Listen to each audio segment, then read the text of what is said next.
Ladies and gentlemen, it's the Naked Grasshopper, and I've got another 5 random camps to show you. Now, these are all Halloween themed, and they are camps that we found in the wild. These have not been submitted. So with that being said, let's see what Dayla and Silver Bunny have found in the Wasteland. Right then, so what have we got here? The Rwood Manor by Dr. Jax. And first impressions are, wow, this is quite a cool looking spooky boy. So I do like the shape of the thing. It is quite simple. It's quite a realistic looking building, to be honest with you. Some of the things you see knocking around are they're just bloody too far-fetched in my opinion. But yeah, this thing does look like something you would see in the real world. Aye, I like it. One aspect I'm not a fan of is the little add-on thing that you've got at the side there. It's just a bit too...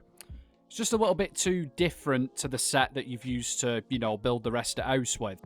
However, that being said, it is just my opinion, and it really doesn't matter, does it? As long as this mon's happy with his camp, or her camp, then it's all good. This is a fairly solid build, this one. Like I said, the exterior, I do like it, and the way it's been decorated on the inside, again, simple but very effective. Right then, so next up we have the Phantom Dungeon by Immortal Monkey 72, and Jesus Christ, this thing's very grandiose, especially for a bloody dungeon. Honestly, I think the Mistress of Mystery set looks fucking fantastic here, and I'm not a massive fan of it, let that be known. This thing does bloody well stand out. I mean, it's big as well, you know, you can't really miss it. When I'm building, I tend to go by the mantra of size doesn't really matter, you know, it makes me feel better as well. But for Monkey, obviously, bigger is better. Seriously, this camp is fucking massive. But it is rather awesome looking, so yeah, fair play on that. I am interested on what the interior is going to look like though. Usually big camps are quite barren inside due to budget, so let's take a little peruse in there now. And okay, I am pleasantly surprised. This place is actually really well fleshed out. Obviously, you could get a lot more in here, but that budget must be screaming by now. You know, it's being punished, innit? It's being absolutely pushed to its bloody limit, isn't it? And if it's not, I'm genuinely surprised. No, seriously, Monkey, this is a really cool camp, this. I'm impressed with how bloody large it is. That's what she said. And it looks good as well. Fair play to you, Mom. Fair play. The third camp we've got is by Donald the Clown, and it is the Haunted Museum. And I'm seeing an arrow going underground, so this thing should be interesting. Yep, just glitch into this rock face here, and let's see what's in store for us. Right, so this is different. Now, I've not seen the rest of it yet, but I'm guessing it's going to be like different exhibits with different horror characters in it. Maybe? We're just going to have to go through and have a look. And there we go. Yes, it. What a bloody good guess that was. No, I lie. I did actually watch it before that. Yeah, this camp is literally a showcase of different horror characters, but it has been rather well done. And it is a clever idea too, to be fair. Each little character has its own section with things attributed to it. So we've got like Jeepers Creepers here in a cornfield. We've got what I assume to be Frankenstein in his little laboratory here. Yeah, it's quite a novel idea, this place. Literally, my only criticism is, and not that it matters, but I'm going to say it anyway, the place could do with filling up a little bit more. But other than that, yeah, quite a solid job here from Donald the Clown. Good effort, bud, good effort. For our fourth build, we have the Haunted Hovel by, is that PG394? Buddy, these fucking fonts! I think it's PG. Yeah, we'll just go with that. Apologies if it's wrong. Anyhow, first impressions. I do really like how small and compact it is. There is something about tiny builds that, you know, gives them a certain charm, and you can stuff them to the rafters with shit as well, and give them a proper good whack with a decorating stick. Seriously, some of the best camps I've ever seen have been 1 or 2 foundation jobbies.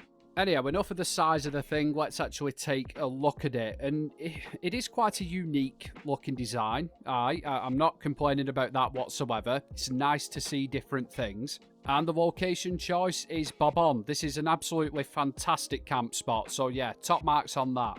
The only thing I would change on this if I was, you know, doing a replica of it is perhaps add some more windows on this side here, or at least break it up a little bit. But other than that, yeah, it's a pretty cool little build. My favourite part about it, though, is the interior. I love that staircase you've made out of stools. I've seen that done a few times now, and it always impresses me. It's such a cool idea, whoever came up with that initially. I'm also a massive fan of how much shit you've managed to, stuff in here as well. It looks full, it looks lived in, and again, that's the bonus of having a small camp. PG, this is a really cool little build, this is. You've done a great job on it, it stands out, it's different. Nice job. So our final camp here is by Toasted FT, and I must say this is my favourite out of the bunch. I did like them all, granted, but this one's more up my street, this.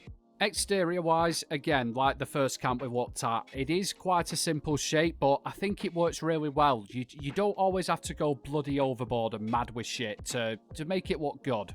Sometimes a nice simple layout and a couple of building tricks, for example the double walls that Toasted's got here, is all you bloody need, guys. I must say as well, before we take a look on the interior of it, the amount of decor out here makes it look lived in. I think it's a nice balance between too much shit and not enough shit. It's just sitting there right in middle. So enough of the exterior, let's take a look inside. And wow, yeah, this is a really well decorated camp, this, guys. You can tell this isn't Toasted's first rodeo, or maybe it could be and he's just a remarkably gifted builder naturally. I'm not sure if that's, a genetic thing yet. But what the hell am I going on about? Jesus. Yeah, honestly, this thing is really well decorated. Like, some of the junk placement, well, I say junk, like the items that have been put on shelves and whatnot. That's not just a simple, let's whack it on and have it done. As we all know, things can't just be placed on shelves in this game like has been done here. So Toasted has had to, faff around with a few building tricks to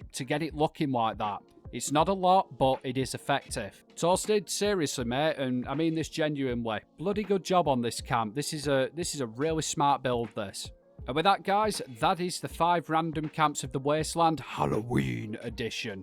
I'd like to say a massive thank you to Bunny and Dayla for actually going around doing all the legwork on this. Trust me, I do nothing, I just do the voiceover. If you guys could head over to the channels and give them a subscribe and show them some love, that'd be much appreciated. There's links down in the description.